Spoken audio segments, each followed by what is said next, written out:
Whether you realize it or not, you probably know someone with obsessive compulsive disorder, or maybe you love someone with OCD. And if those two don't fit, you might be the person with obsessive compulsive disorder. Because of this, OCD awareness is so personal for all of us. We hope that raising awareness will bring hope to everyone and their friends and their families who are affected by obsessive compulsive disorder. When we recognize what OCD really is, it offers us a couple of options. We can see the signs in ourselves and others much quicker. That can help to end a great deal of suffering.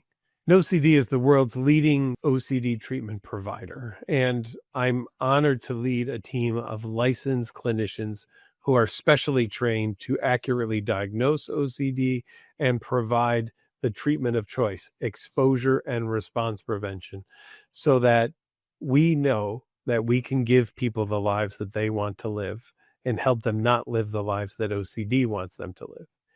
In addition to that, for OCD, it means applying the work that we do to other conditions that often come along with obsessive compulsive disorder, such as body-focused repetitive behaviors, tics, hoarding, anxiety disorders, mood conditions, trauma, and even body dysmorphic disorder.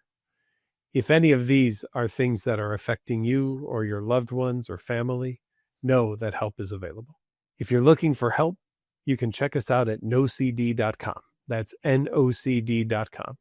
Our goal is simple: to make sure that nothing, not OCD, not stigma, not misconceptions, gets in the way of you living the life you want. You deserve to focus on things that bring you joy and meaning. Helping you is just personal to us. It's what we do. Hi, everyone. Welcome to another one of our fun Sunday drops. So good to have all of you here. And I get questions all the time about severity of OCD and levels of care. And boy, it just so happens NOCD is looking at developing an intensive outpatient program, an IOP. And Lori Johnson, the director of that, here with me today to talk very specifically about these levels of care and severity of OCD. Hi, Lori. How are you? Hi, I'm great. Thanks for having me, Patrick. So what do you think? What kind of levels of care do you see people, really needing when they have more significant OCD than can be taken care of in a 1 to 2 hour a week individual therapy session? Absolutely. It's a great question. And I think we'll kind of briefly cover some of the levels of care, but not really go into depth of That's them fine. today. Mm-hmm. But they range from, I think people think, okay, I'm really severe. I need to go to the hospital.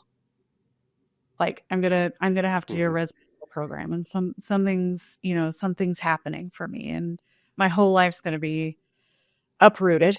And there are different levels of care that allow us to kind of bump up from outpatient psychotherapy. So you go up to the next level, and there are different little nuances in different areas and different kinds of programs. So this next level is intensive outpatient program, and it is exactly what it says, intensive outpatient. That means you are still involved in your life. You can go to a place in person or virtual for a certain amount of time, anywhere from 3 hours a day or more, for anywhere from 3 days a week or more. The next level beyond that is a partial hospitalization program. And partial hospitalization, despite the name hospitalized being in there, you may or may not be in a hospital setting, but you still have some autonomy. It just bumps up the amount of hours that you're spending in that. You're not staying overnight. You're not staying overnight. You may have lunch breaks or split session days. You're just really trying to integrate the skills that you're learning into your life. Perfect. Next bump up is residential and inpatient. There's really the main difference between residential and inpatient is the medical component. Some residentials have a medical component, medication management, etc., and some inpatient programs are more about like the risk and may have nurses and medical staff. I don't even know that I could name a inpatient program for OCD at this point. I think they're all residential. Someone might go inpatient if they have OCD, if they're feeling, say, suicidal or a risk to self or others. And sometimes we know that OCD takes on those kind of themes, right? Yeah.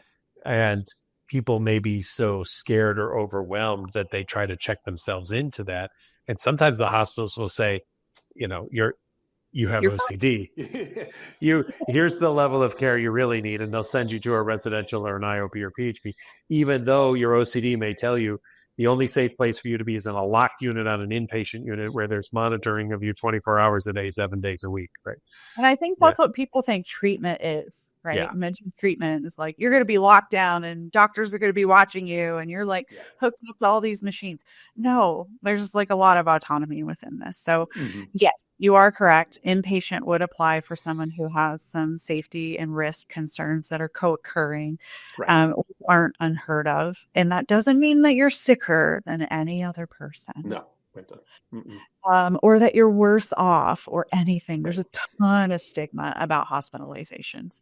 But basically the residential and inpatient are like, you're there, you're living there, whether for a temporary period of time, a known amount of time, 30 days, 60 days, sometimes as minimal as 2 weeks. That's not our preferred stance as providers, but your insurance covers what it covers. And these really aren't scary either. Right. Just as with a person who's in outpatient therapy or residential, like you need the help that you need. And that is what it is. So those programs are more intense. They're 24/7 and someone's there supporting and watching you and, you know, just like helping. You're involved in groups and other processing and a ton of exposure and response prevention, which we all know can be a painful plight of needing to rip that Band-Aid off and do that work. So in general, those are the level of care. And based on which level you're assessed for or recommended for placement for is really based on a couple of different things. Is your functioning in your life. So that's your job, your responsibilities, your activities of daily living, which yourself and hygiene and other components that help you be a human in your life and engaged in your life.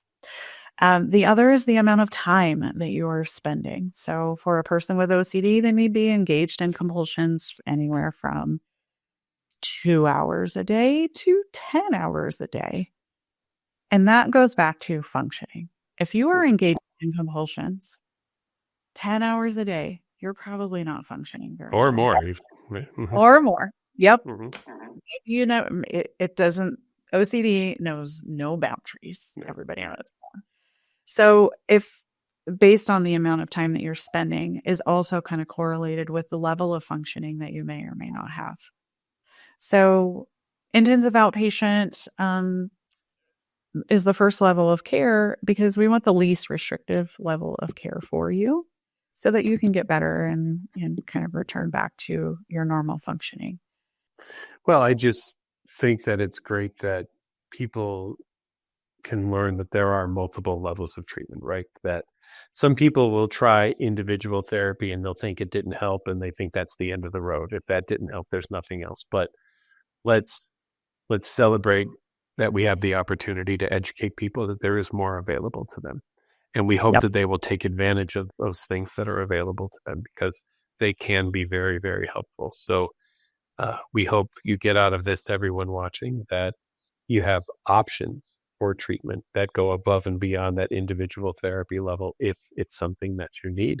And NOCD is excited to be starting an intensive outpatient program that will run 3 hours a day, 4 days a week, starting in Colorado.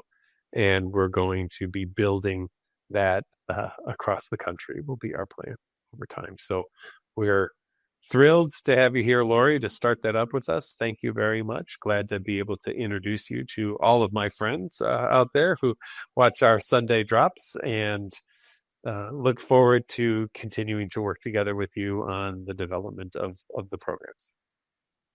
Thanks, Patrick. Thank you, everyone. We'll see you again soon.